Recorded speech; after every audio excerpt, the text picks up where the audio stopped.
여기 신경세포의 아나토미고요. 여기 덴드라이트고 여기 엑슨입니다. 그럼 엑슨 터미널이 있고요. 여기서 여기까지 전달되는 방식이 자 이렇게 설명을 할게요. 쇠구슬이 있어요. 쇠구슬을 떨어뜨려요. 그럼 여기 지렛대가 있어서 옆에 쇠구슬을 또 떨어뜨려요. 그럼 지렛대가 흔들리고 옆에 쇠구슬을 또 떨어뜨려요.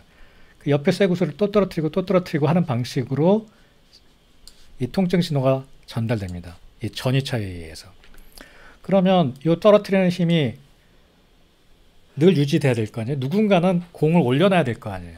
그러면 그 능동 펌프가 계속 소디움 이온을 내보내가지고 다시 여기 공을 올려놓습니다. 이쪽으로 가고 이쪽으로 가면 뒤에 건 다시 올려놓고 다시 올려놓고 다시 올려놓고 다시 올려놓고. 원래는 그렇게 간단하진 않죠. 이쪽으로 가면 이쪽으로도 갈 거란 말이에요. 칼슘이.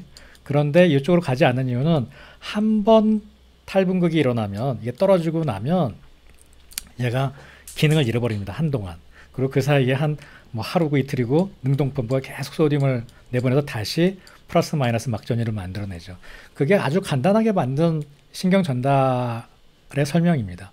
공이 떨어지고 그 공에 옆에 공을 떨어뜨리고 공에 옆에 공을 떨어뜨리고. 이 비디오는 그거 얘기한 거고요. 여기에 영상도 그렇게 전달되는 표현하고 있죠. 그래서 이게 문제가 뭐냐 하면 너무 느리다라는 거죠. 이렇게 착착착착 되기 때문에. 이게 실제 전류가 도선을 가는 게 아니기 때문에 그렇습니다. 자, 지난번까지 이 도미노 얘기를 한 거고요. 오늘 할 얘기는 어디냐? 예, 시냅스 간의 신호 전달입니다. 여기까지는 액션 포텐셜로 전달이 됐는데 여기 시냅스 간에 그러니까 여기 엑슨 터미널에서 새로운 덴드라이트로 연결이 돼야 될 거 아니에요. 뭐 길게 쭉 와서 뭐 상행을 하던 뭐 다른 신경으로 연결이 되건 여기 시냅스에서 어떻게 연결이 되느냐. 지금 보셨다시피 여기는 전기적 신호로 연결이 안 됩니다. 화학적 신호로 연결이 됩니다. 뉴로 트랜스미터에 의해서. 그 차이만 있습니다. 재밌죠 이런 게. 자 여기서 보면 이렇게 뭐 오로지 하나 그거 하나 여기 메시클이 있거든요. 여기 아까 얘기했던 substance P 뭐 이런 것들이 들어있어요. 얘가 나오면 이쪽으로 나오면 터져 나오면 얘를 다시 감작시키는 거죠. 여기서 depolarization이 일어납니다. depolarization이 뭐다? 콘덴서가 전유의 차를 갖고 있었는데 폴라라이즈는 극화되잖아요. 정치적으로 폴라라이즈 되다. 그러면은 보수와 진보가 너무나 극명하게 나눠지는 게 폴라라이즈 되는 거잖아요. 그죠? 폴라라이즈. 디폴라라이즈니까 이게 합쳐지는 거예요. 그러니까 폴라라이즈 시켜놨던 구슬이 떨어지는 거예요. 그걸 디폴라라이즈라고 합니다. 근데 디폴라라이제이션이라 그러니까 사실 널러파이 되는 건데 뭔가 액션이 일어나는 것 같죠. 근데 사실은 널러파이 되는 거예요, 이게.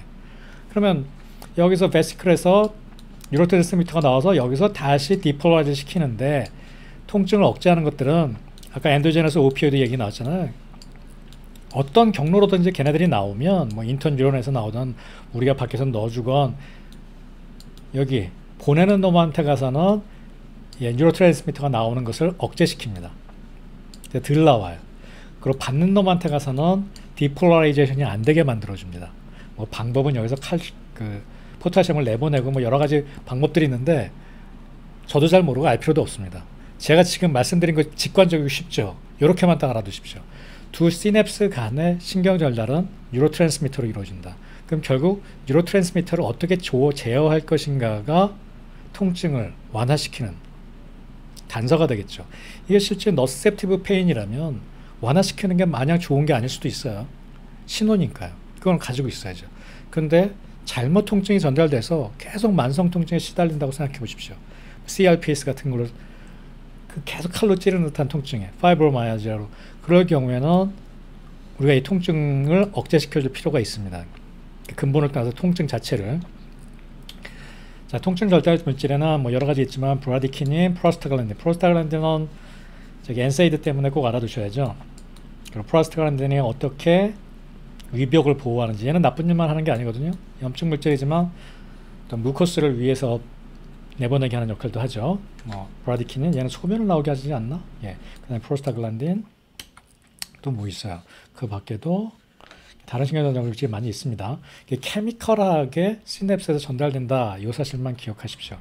이거는 오피오이드가 어떻게 차단하는 겁니다. 이렇게 오피오이드 리세터에 오피오이드가 붙으면 이게 뭐 엔도제너스 하든 엑소제너스 하든 들어가면 베시클에 이렇게 이것도 신호가 어차피 칼슘으로 되거든요. 그 달라붙으면 여기서 베스클이 터져서 나오게 돼 있는데 그걸 못 달라붙게 하는 거죠.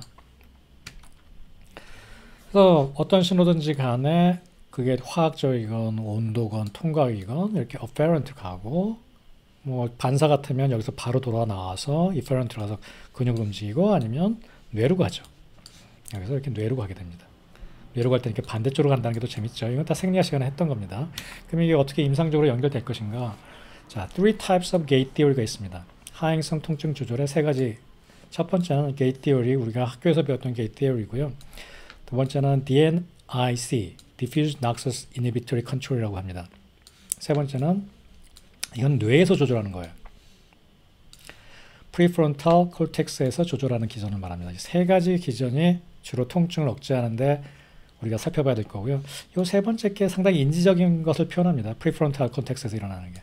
우울하다든지 속상하다든지 아니면 꾀병이 난다든지 이럴 때 진짜 아프거든요. 제가 엄마들한테 꼭 하는 말이에요. 진짜 아픈 거라고. 이 세 가지 간단하게 한번 개념을 살펴보도록 하죠.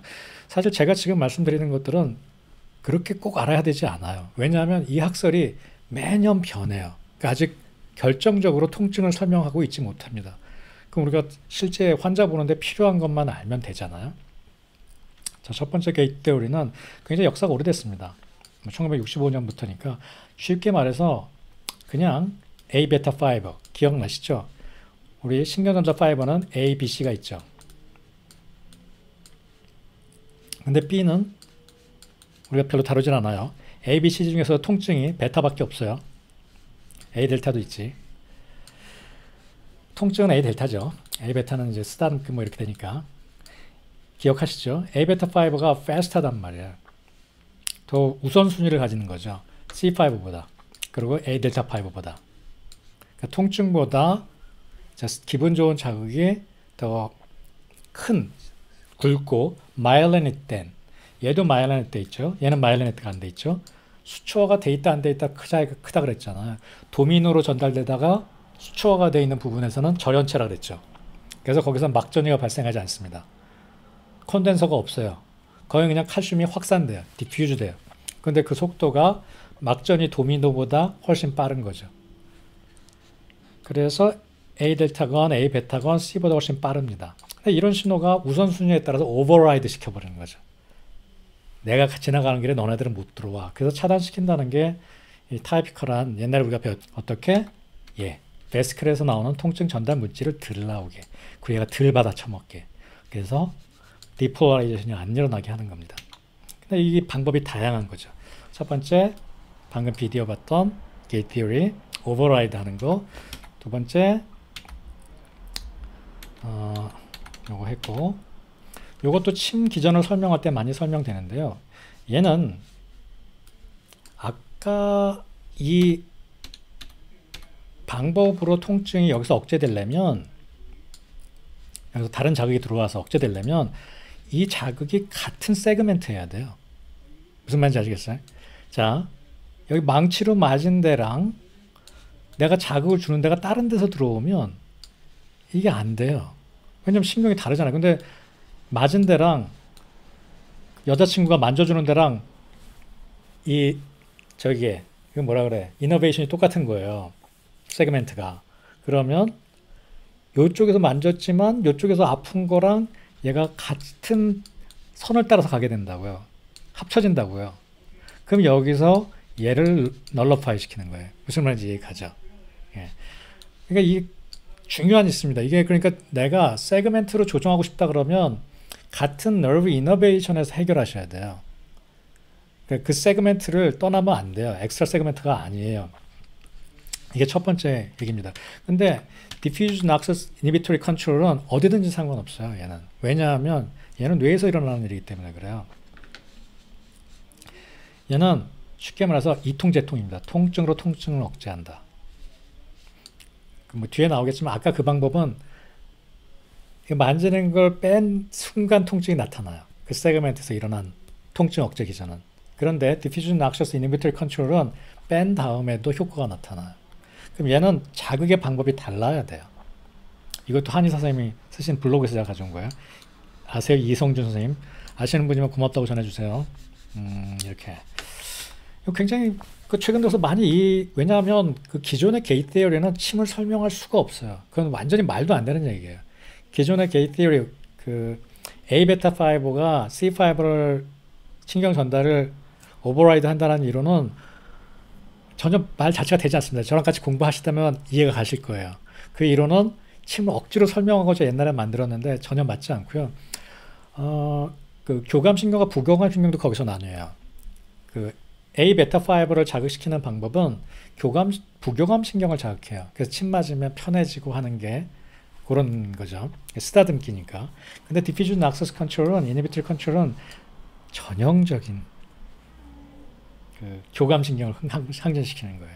그러니까 침으로 제가 옛날에 대학원 수업할 때 의사 선생님이 침은 무조건 부교감신경을 항진시키는 거라고 알고 있더라고요. 침의 아주 일부분이죠. 급성에 통증 환자가 오면 사법을 쓰잖아요. 이거는 명확하게 교감신경을 항진시킵니다. 그러면 환자가 얼라트해지고 스트레스 호르몬도 나오고 하면서 통증을 잊어버립니다. 그렇게 설명되는 게 이 DNIC입니다. 이건 뭐 되게 세게 나가겠죠. Pain inhibits pain. 그럼 이게 아직도 설명을 못하는 겁니다. 이것도 가설에 지나지 않습니다. 계속 새로운 사실들이 계속 밝혀지고 있고요. 자, 프리프론탈 콜텍스에서 통증 조절하는 거. 얘는 아예 뇌까지 와서 얘가 뇌를 맨 마지막에 해석하는데 다르게 해석하는 거예요. 카메라로 치면 아까는 사진을 찍은 다음에 이미지 센서에서 컴퓨터까지 오기까지 문제를 내가 삼았잖아. 전화선, 뭐 와이파이, 전선. 근데 이거는 내 컴퓨터에서 다르게 해석하는 거예요. 내 컴퓨터의 모니터가 이상해. 아니면 내 컴퓨터의 그 이미지 뷰어가 굉장히 막 노란색을 진하게 해석해. 이런 식의 노이즈입니다. 착각이죠. 통증이 별로 없는데 굉장히 크게 느낀다든지. 그래서 요즘은 이 아예 전뇌 피질에서, 전뇌 두 피질에서, 그러니까 콜텍스에서 이 해석하는 데서 통증이 굉장히 좌우지우지 된다라는 사실이 또 밝혀진 거죠. 저 학교 다닐 때는 맨 1번 얘기만 했어요. 근데 그 말도 안 돼요. 아까 김소영 선생님이 지적하셨듯이 우울하다든지 뭐 내가 이렇게 나를 이렇게 애들 꾀병 학교 가기 싫은데 뭐 이렇게 그런 핑계거리가 된다든지 이런 게 다 실제 통증을 만들어냅니다. 그리고 내가 뭐 입원을 하는 게 나한테도 이익이 된다든지 굉장히 다양한 요소가 통증을 만들기 때문에 결국 통증을 억제하는 것도 여러 가지 방법으로 접근할 수밖에 없습니다. 그 다음에 텐스를 가보죠.